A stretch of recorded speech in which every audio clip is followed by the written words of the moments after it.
Yesterday we completed the chapter directing, and now I'm trying to explain, trying to repeat the whole chapter in this session.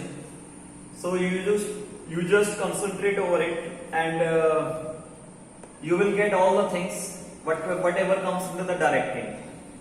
So students, at first I'm telling you the definition of directing, that is called directing is an important function of management which helps in creating the good relations between superior and subordinate, and also we can say in this function the management provide guidelines, instructions, inspiration to the workers those are working in our organization. As we know that workers are considered as an important source of the organization, and the success of the organization is totally dependent upon them. If the workers are good, if the workers are efficient, if the workers are satisfied, then only they will give their full efforts to the management, and the management can achieve its goal effectively and efficiently. That is why directing is an important function of management which helps the management to perform all the activities in the best possible manner. So students, after defining the term directing, I have to explain about the elements of directing, that is called supervision, motivation, leadership and communication. These four very important elements which are there in your syllabus, and I told you about it also, but I am again recalling it to make you understand about it. So the first element is supervision. Supervision is a process in which a supervisor monitors the activities of the worker, whether the workers are performing their work in a best possible manner or whether the workers are facing problems in performing the different activities. That is why supervision is an important element of directing. And supervisor is a person who is performing the activities under the supervision. So that supervision and supervisor, both of the different term which comes under the element of directing. So again, after that we have to discuss about the role of supervision. So supervisor perform a wider role in the organization, but generally we will take these two roles in your syllabus. The first one is role as a guide, in which the supervisor guides the workers, those are working under him. Whenever the workers face any type of problem, it can be rectified, it can be removed by the supervisor, because he is closely related with the worker, is closely identify the activities performed by the worker and try to guide them. The another one is the role as a mediator. Supervisor perform a role as a mediator because he works between management and the workers. Whenever management transfer any of information, then directly the management has to convey it to the supervisor, and supervisor have the work to transfer the information of the management among the workers those are working under him, as well as whenever the worker face any type of problem while performing the work, then again they discuss their problem with the supervisor, and supervisor transfer the problem of the worker to the management. That is why we can say supervisor work as a mediator between management and the workers those are working in the organization. So students, another element is motivation. Motivation is a process of encouraging, inducing the workers to continuously work in the organization. Until the workers are not satisfied, they will not give their full efforts to the management. That is why it is the primary responsibility of the management to motivate the worker those are working in the organization. The management should perform some type of activities to motivate the workers, to attract the workers, and to guide the workers those are working in our organization, in which we have to discuss about the Maslow need hierarchy theory. It is an important theory which is present in your 12th class syllabus, and also it is present in all professional courses. So Maslow is a great psychologist who has given certain theories under the Maslow need hierarchy theory. And we have to discuss about all the theories, all the points, all type of needs which comes under Maslow need hierarchy theory. In which the first one is basic or physiological need, in which Maslow told that the workers, those are working in an organization, should get food, shelter and clothes. Until they will not get food, shelter and clothes, they will not concentrate over the work. So it is the primary responsibility of the management to provide them food, shelter and clothes.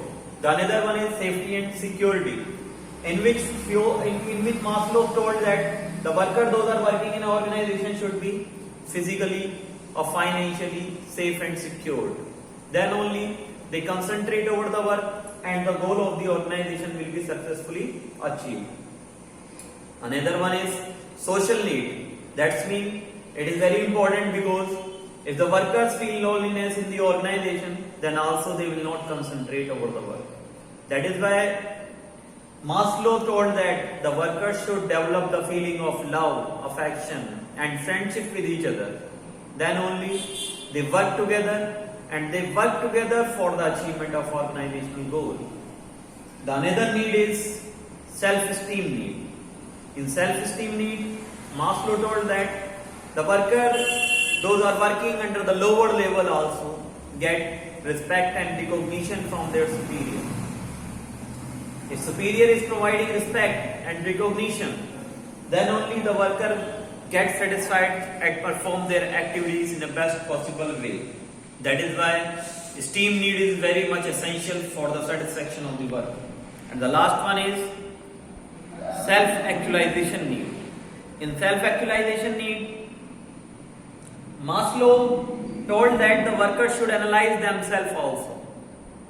What they decided and what type of activity they are performing. If there is a gap between decided activities and performance of the worker, then the worker should develop something to remove this gap. So these things comes under the Maslow need hierarchy theory.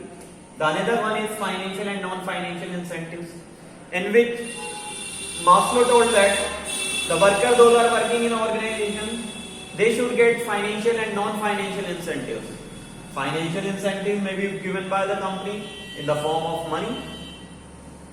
Non-financial incentives are given by the company in the form of respect and recognition. So that both of the terms are depend upon the nature of the work and depend upon the level of the work. Generally, the workers, those are working in a lower and middle level, they want financial incentives, and the workers, the people, those are working at top level, they require non-financial incentives to be satisfied in the company. That is why we can say motivation is an important element which is utilized by the company to satisfy the worker in the organization and help the management to create proper relation, proper balance between superior and subordinate. The another element is leadership. Leadership is a process in which leader can lead the worker towards the organizational goal. Generally, leader is a very important person who performs the directing function, in which one question comes that all leaders may not be a manager, but all manager may be a leader. This type of question can come in your board examination also. So that we can say all leader may not be a manager, because leader has to be perform only one function of management, that is called directing. But manager has to perform all the functions of management like planning, organizing, staffing, directing and controlling. That is why all leader may not be a manager, but all manager may be a leader. So there are three styles of leadership are present, in which the first one is autocratic approach. In autocratic approach, all the decisions will be taken by the superior only. No any other person have the right to give their suggestions to the management, in which only the management take decision, whether the decision will be fruitful for the workers, whether the decision is not good for the workers. it will be taken by the superior only, and the superior do not give the chance to the worker to participate in the decision making process. Another one is democratic. In democratic approach, the word democrat represent all the things. Democratic means in which the superior do not take all the decisions in isolation, but he take the decisions by taking the suggestions with the workers, from the workers. He collect the suggestions from the workers and implement the best suggestion among them. Because we know that one mind can give one suggestion, but many minds can give better suggestion for the organization. The another one is free rein approach. In free rein approach, the management gives full authority to the worker to complete the work in organization by using their own skills. In which the management do not interfere in the activities of the worker, but the worker will be accountable for the completion of work. That is why free rein approach is an important approach which is utilized by the company in that condition where the workers are highly skillful and knowledgeable. So it is all about leadership, and the last element is communication. I told you about the communication, its barrier and formal and informal communication. And again I am telling you people, communication is a way in which the information can be passed from one person to another, and the different medium can be utilized like newspaper, magazines, internet, television, radio. These mediums can be utilized by the company to convey their message with the people. Those are demanded the product in the market. Generally, two types of communication is present. Informal communication, systematic hierarchy can be utilized by the company to develop systematic or healthy communication in the organization. But the loophole of this type of communication is that they create one-way communication only. They do not give the chance to the worker to create their feedback in that particular communication. That is why informal communication is needed. It is a type of communication in which both of the parties are free to communicate with each other, and which the superior can give the command and also the subordinate can report the superior immediately over there. So this type of communication is very helpful. The next one is barriers of communication. Barriers are the obstacles and problems which may be arising in the way of communication. Like if we are going to communicate with the help of mobile phone, sometimes the signals are not good and we do not get the voice of the person to whom we are speaking. So that type of obstacles are also comes under the barriers of communication, and there are generally 4 types of barriers are present in your syllabus. The first one is semantic barrier, psychological barrier, personal barrier and organizational barrier, which I told you earlier. So student, look at this video again and again to know about the directing chapter. Still if you have any query related to this chapter, you may ask your queries on my personal number. I'll send you the case studies related to this chapter with this video.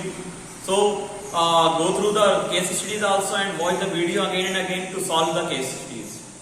So it's enough for today. Thank you.